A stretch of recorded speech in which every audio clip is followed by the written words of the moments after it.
Okay guys, now the charging handle. This is the T15 charging handle. Okay, if you already have it, you're familiar with it. This is an actual AR charging handle. Okay, this one I had the custom graphics on it. You can see a lot different in length. Alright, now there is a video out there, guys. I believe a fellow by the name of JJ Ron did a video. He shows you a few different ways where you can get a customized charging handle. And I actually tried the one where you soldered, basically cut them and joined the two, basically this body with the head of the custom charging handle.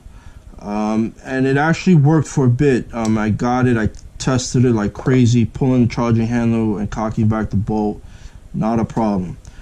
Then out there during a game one time, I forgot to put the air on going back out on the field. When I pulled the trigger, the bolt released. So when I pulled the air back on and I went to cock it, the head broke off. So it didn't work. There was a couple other ways I think on there, nothing that I would try. So I came up with my own version. What I did was very simple as well, guys. I took you're gonna need a bandsaw. You're gonna need a bandsaw, and I would say have access to a drill press. Would just make things a lot easier to do it the way I did it. So you're gonna take something thin, a bandsaw, or you need something on a table saw, where you're just gonna come flush, and you're gonna cut straight down, and you're gonna cut this tab off here, the tab that locks onto the bolt. You're gonna cut that straight down. Okay, hold on to that. Then what I did, guys, was that I measured the size of the T15 and the size of the new charging, more or less marked where they are, and I cut this piece off. Okay, that piece is no good anymore. You can toss that. Then what I did, guys, was I took a drilled, more or less marked right where this catches the bolt. Okay, if you notice, I actually set it back a little bit, and the reason for that was the lesson that I learned from when I first tried to weld the other one. It seemed to have broken off when the bolt released. Now this bolt, when this bolt releases, it releases hard. So you can see it has a lot of meat here. This is just going to be a screw that's holding the catch in place. So I set it back a little bit, so when the bolt releases, okay, it won't impact back here too hard. My concern was the screw bending and twisting in there, so I set it back a little bit. All right, that was the reason for that. Okay, now again, drill and tap. This one I used a number 8. This was a cut point plane, number 832, 5/16 in length. And again, I drilled straight through, tapped that. I took the other piece here that I had cut off. I drilled right through the middle of that.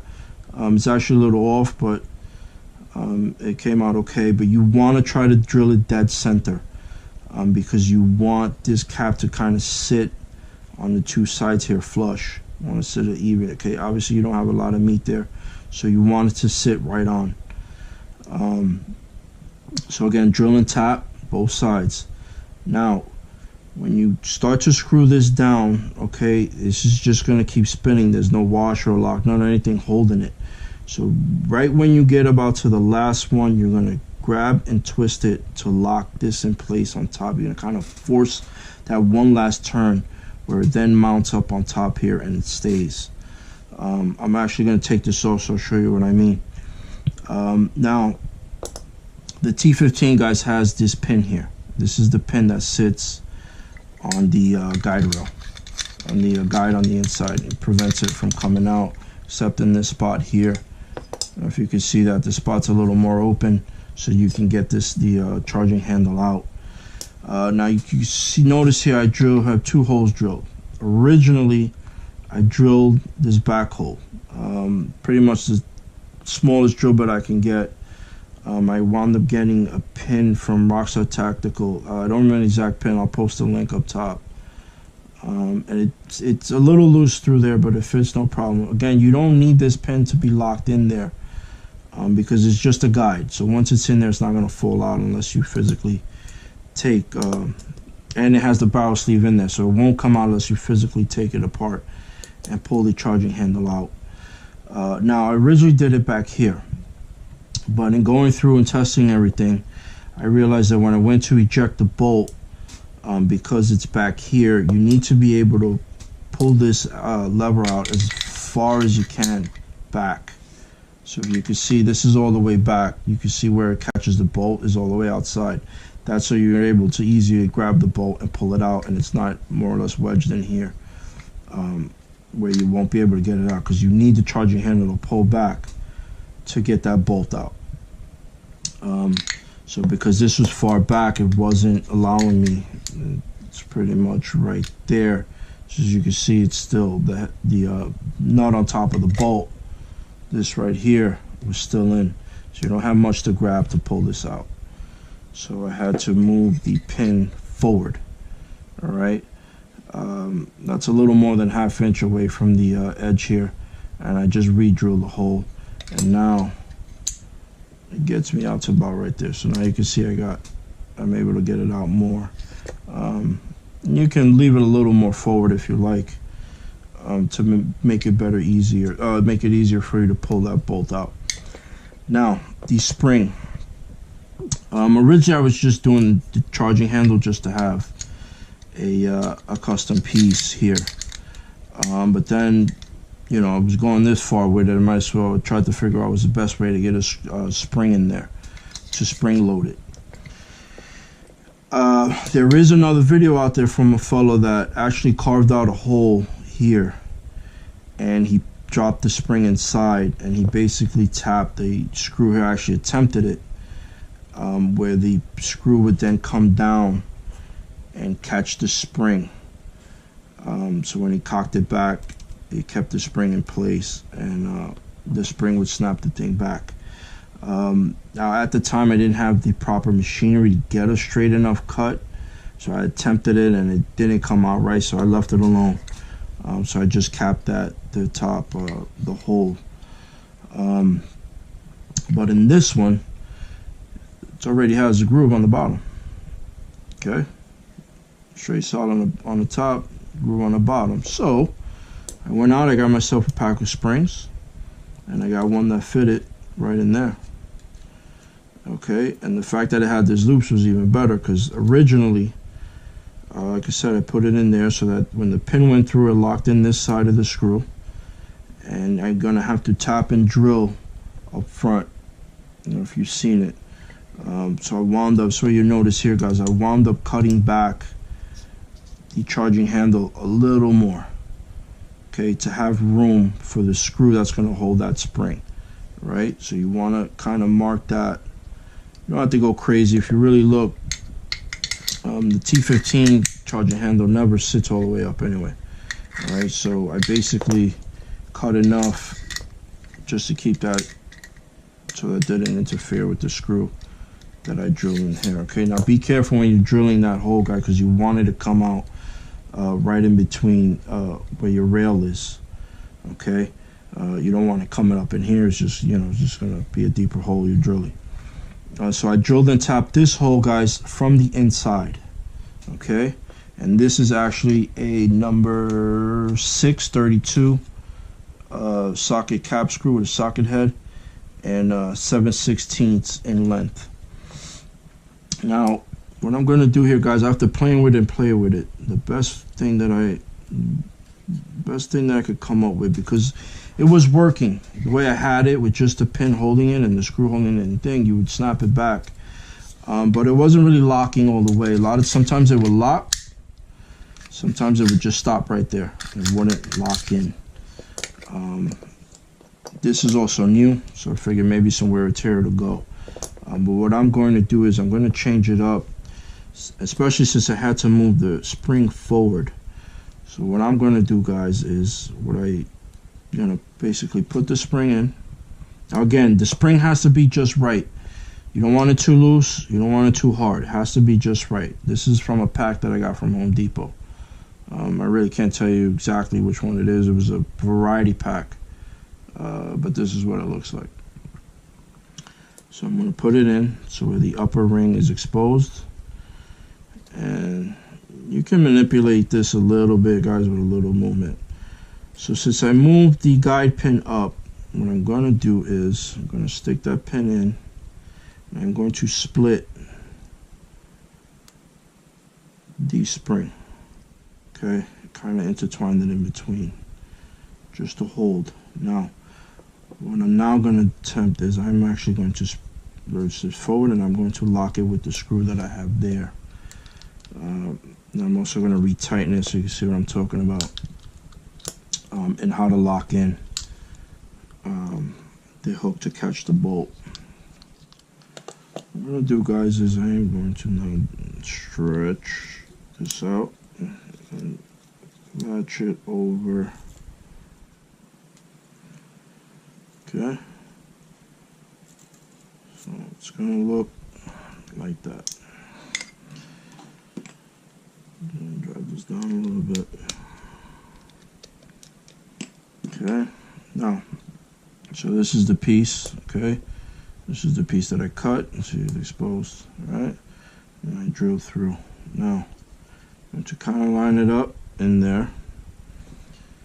Then, as you start to turn in the screw, see if it will hold up in there. Okay, so you want to get it so that it's flush. Again, the 7, what size did I say? This is a 5/16, so the length was perfect, so that it's kind of falls flush on both sides. But again, you got nothing to lock it, so it's going to just spin. So what you want to do is you want to spin it, hands put it tight so it won't go anymore.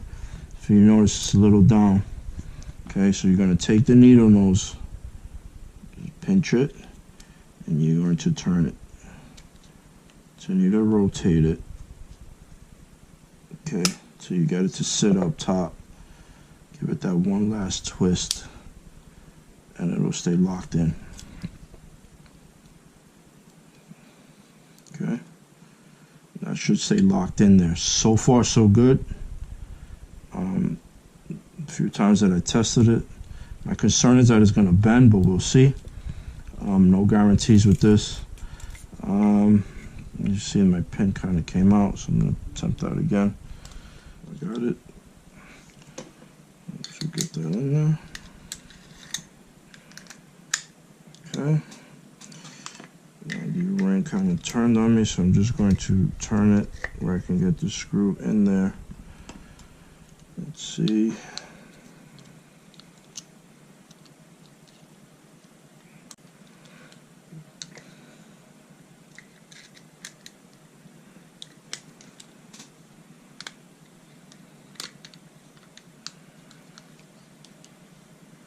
Okay, now guys, when you thread the screw in there, you just want to get it just flush.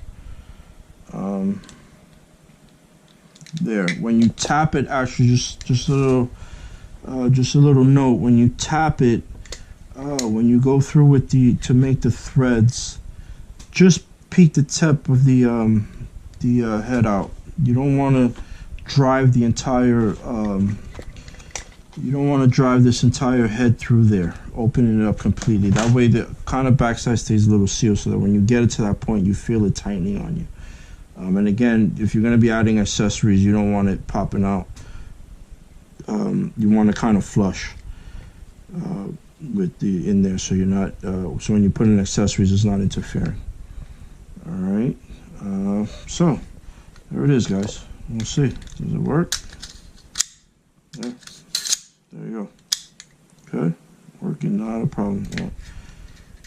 Well, spring popped out. We'll put the bolt, the bolt sleeve in there. Should help hold it.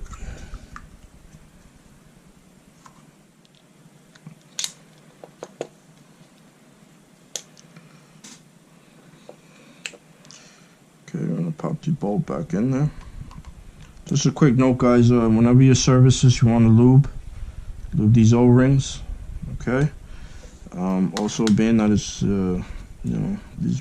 these guns are pneumatic, a little oil also right where the airline is going to go in. That way it can lube up the internals. All right. Boom. Let's try it.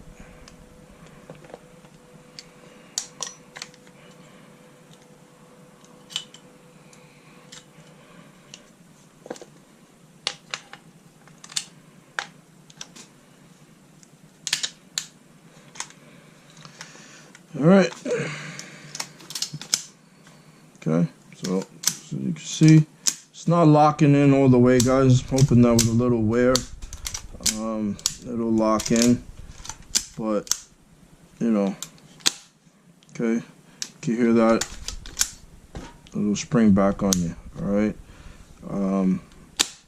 So you can see how when that bolt releases forward, it's a little violent.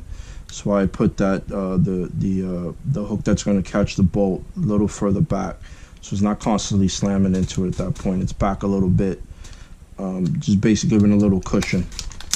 All right, so it goes back, guys. So you know, at times when I was testing it before, at times it will slam in, at times it wouldn't. So I'm gonna play with it. I'm hoping that, you know, a little more wear on the catch here, it'll go in no problem. But that's it. There you go. Okay, that's how I spring loaded it. Now, guys, T15, I don't know if they're out yet, but the new versions or newer versions will be spring loaded. From what I saw,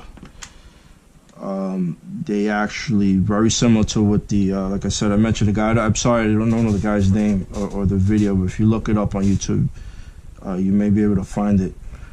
If I'm not mistaken, they notched out this part here, and just the way they did it, why I did it with the spring, they have the spring with a pin locking in this way, and I guess this spring will hook onto the upper receiver frame in there somehow. And you'll be able to spring load, but it's this very same charging handle. Okay, so if that's, you know, if that's okay for you, I know a lot of guys, including myself, prefer this to be spring loaded. But they are coming out with one if it's not out already. I personally haven't seen it out yet, but if not, it should be coming in the near future.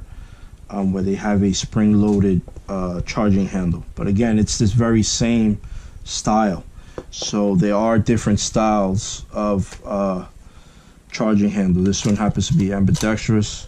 Okay, this is just one-sided. Okay, this is another one that I'm going to modify to use. Okay, this is with my call sign on it.